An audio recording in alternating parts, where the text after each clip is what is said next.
Dublin. We might have known her a lot from her presentation of programs on Virgin TV and on radio. And she has written many self-help books as well. Her life changed, I suppose, in 2013 when, after years of struggling to manage her invisible illness of chronic pain, she was told through an MRI scan that she had a rare brain disorder. Member of the board of Chronic Pain Ireland, and she hopes her story of living with pain can help people who are similarly who are affected by pain. She has inspired many people.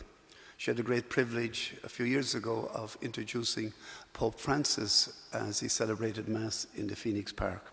So it's lovely to have you, Andrea, and we look forward to hearing your story this night.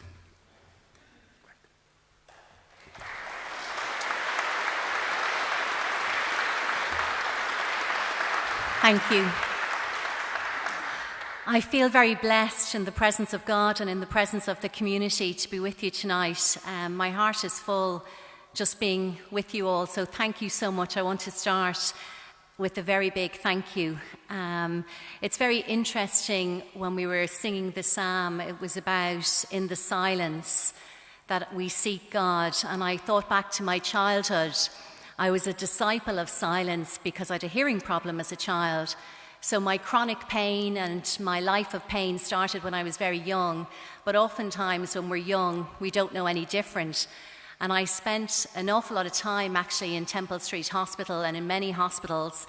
And the condition I was later diagnosed with, I suppose I probably had it since silence or since childhood.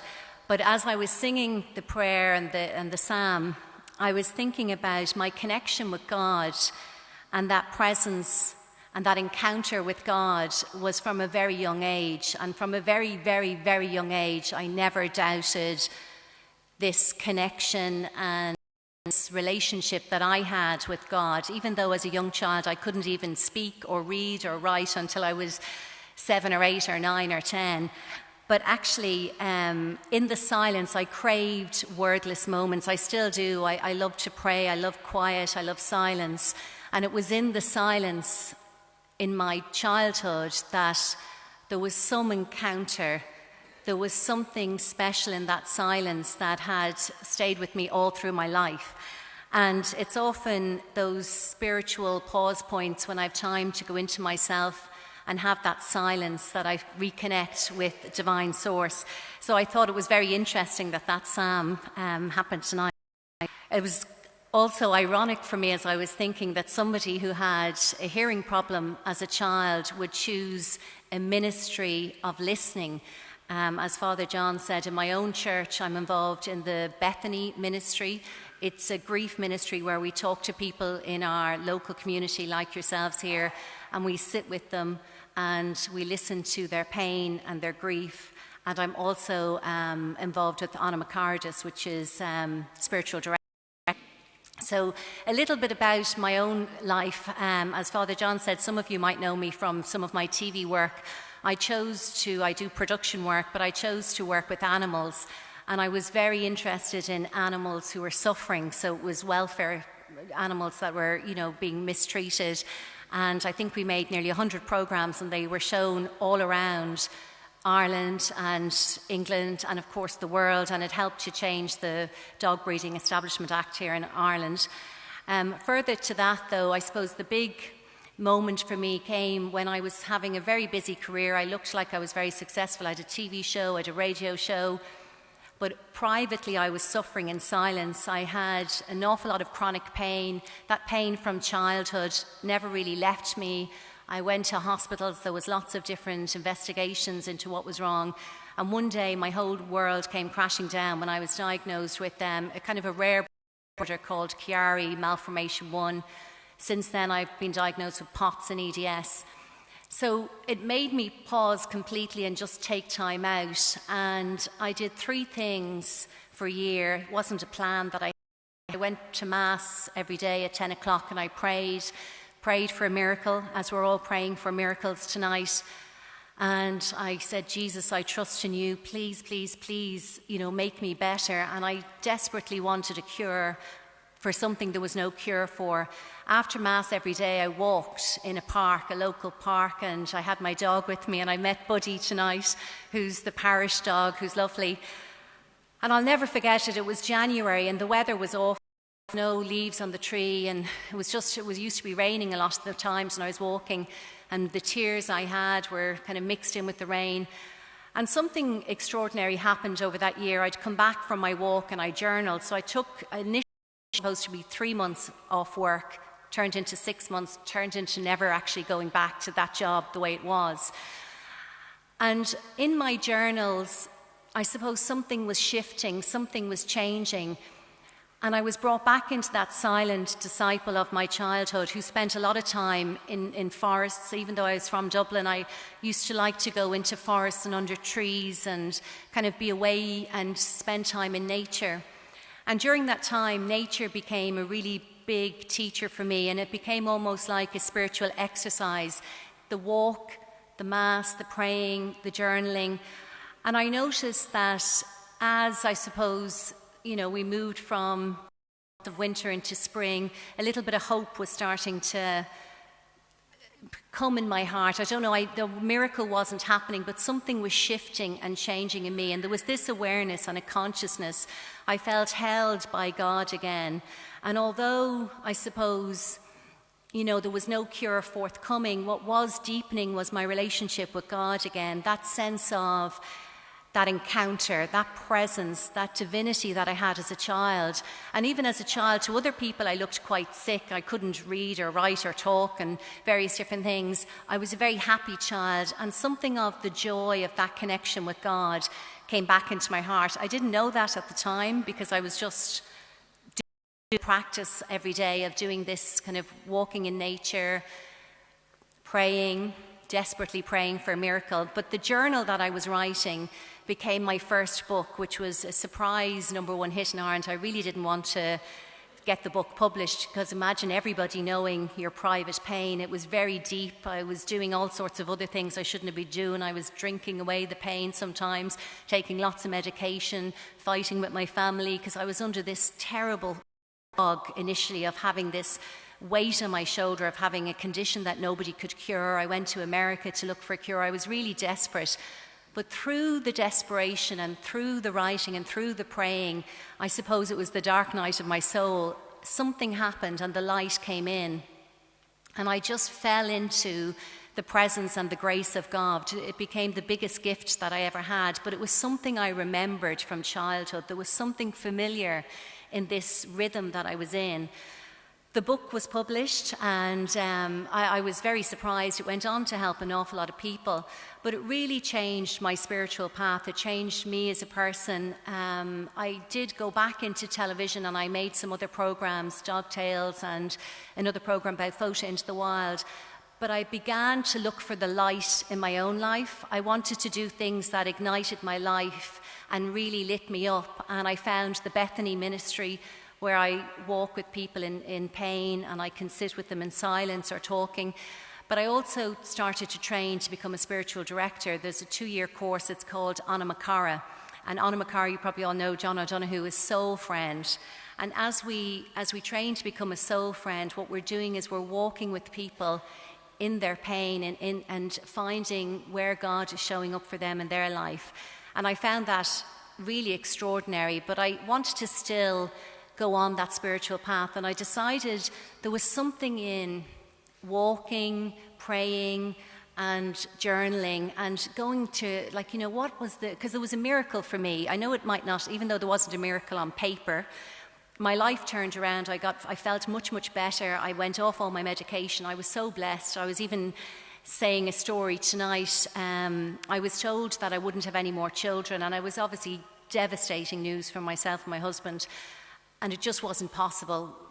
Scans and various medical reports said it was impossible for me to have another child. But something in that hope, something in the faith, something in the surrender to the will of God. I surrendered it to the will of God. I didn't give up the intention of wanting to have a child. I never give up the intention of wanting to be well. But I give up the attachment that I had to my own life being of my own hand and my own design. Sometimes we have to surrender to the will of God. And miraculously, it was just a miracle to everybody, including my husband and the doctor and everybody else. I got pregnant with the beautiful girl, Skylar Grace. So I'm so blessed in all of my, on paper, looking so unwell. I just feel so blessed.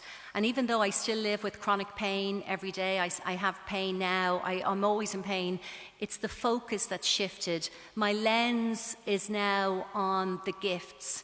My lens is waking up every morning, and the first prayer that I pray is thank you. I'm so grateful to be alive. I'm so grateful that I can breathe in air. I'm so grateful to look out from the window and see nature. And I was mentioning earlier, I went back to do a master's in spiritual accompaniment and applied spirituality. And I wanted to do some research to see if other people could have this sort of a miracle that I felt I had in nature. And I looked at various different people from various different faith traditions. And it was just before COVID, actually, we started it. I did it just on the run up to Easter because I wanted to do 40 days of walking in the park. The participants weren't aware of that sort of element to it, but they went into nature. It was all of the national parks in Ireland. And the data was so interesting in that when we're present, when we go into nature and just find presence within, and when we slow down and go into ourselves and just look around and become alert to where God is showing up for us, it's amazing how it brings us into another place of conscious awareness. Even the act of being aware that you're in the presence of God always. God is everywhere. God is in everything. It's in everybody here. It's in every piece of fabric. God is always around us, and God is to be apprehended everywhere. So we're never, ever not in the presence of God. For me, just knowing that was such consolation. It filled me with this great sense of peace. And having that peace in my heart and really allowing that peace and surrendering to it and letting the pain go and just surrendering to that had just the most miraculous effect on me. Now, we still have bad days, we still have good days. I was saying my prayers of forgiveness there and asking for God's forgiveness for, not being the perfect mother or the perfect friend or the perfect sister or the perfect daughter. But we have to be aware that we're perfect in God's eyes, and that unconditional love, that lens of love, if we could look into our own hearts with that same lens, and if we can look out to our community and be aware that even on our worst days, we can just walk out into nature. I call it now my sit spot practice. It's like, I know probably a lot of you are familiar with Lectio Divina, where you read the sacred word. I love to go out into nature and do a Visio Divina, where I sit in nature, become present in myself, and ask myself to just, you look at something in nature. It could be a tree, or it could be an animal, or it could be anything, and just allow the sacredness of God's earth to be opened up to me. And I pray for the grace that my eyes will see the beauty and the miracles all around us. And then I just reflect on, what is that saying to me? Where is God drawing my attention here today? And then I might think, as I reflect, if we look at Laudato Si, and Pope Francis is asking us all to have that conversation on a community level of how we can all be stewards for our earth. How can we do a little bit more? How can I be more attentive to nature?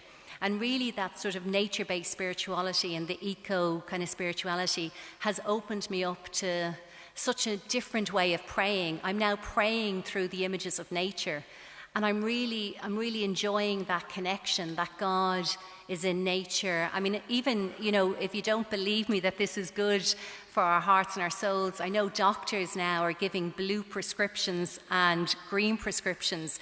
If you're sick, they're actually telling you oftentimes, if you have a green prescription, go out and spend time in nature. Forest bathing, as we know, is very popular, and a lot of people getting blue prescriptions might be told, maybe go into sea swimming. It's very restorative for our bodies, our mind and our hearts, but I think it has a spiritual component as well.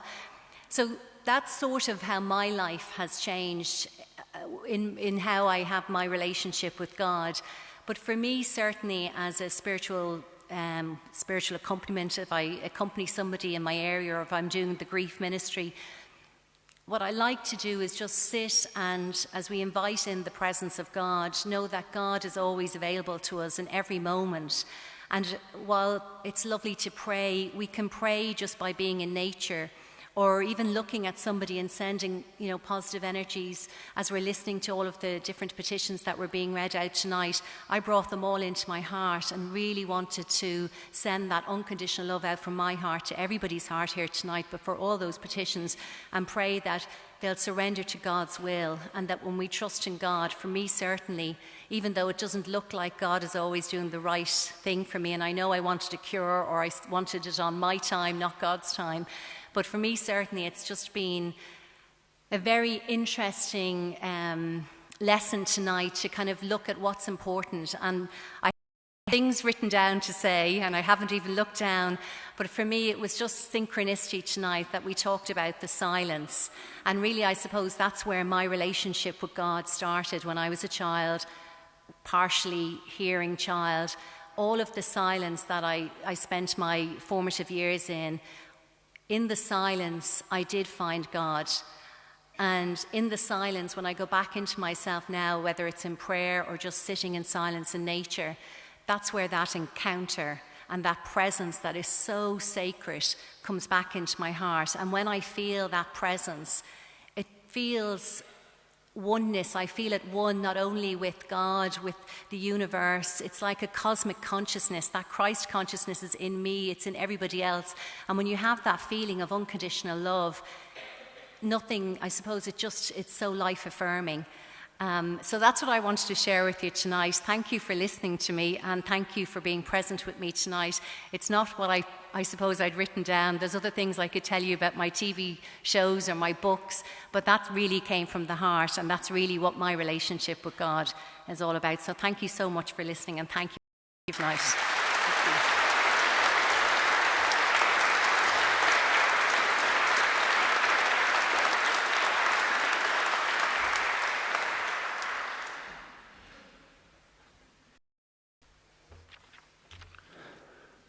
Thanks, Andrea, for that lovely message. Surrender everything to God. And we've come with so much maybe pain in our lives, but her message, powerful message, just surrender it to God. And to acknowledge God everywhere, wherever we go. The presence of God is there with us. He's with us in the Eucharist, in church when we pray. He's with us in nature. He's with us when we gather together, even socially. Wherever, God is with us. And we will always please God, recognize his face. So I know you will give great hope and consolation to many, many people who join us who are suffering a lot of pain in their lives. And hopefully, through their faith in God too, they can cope.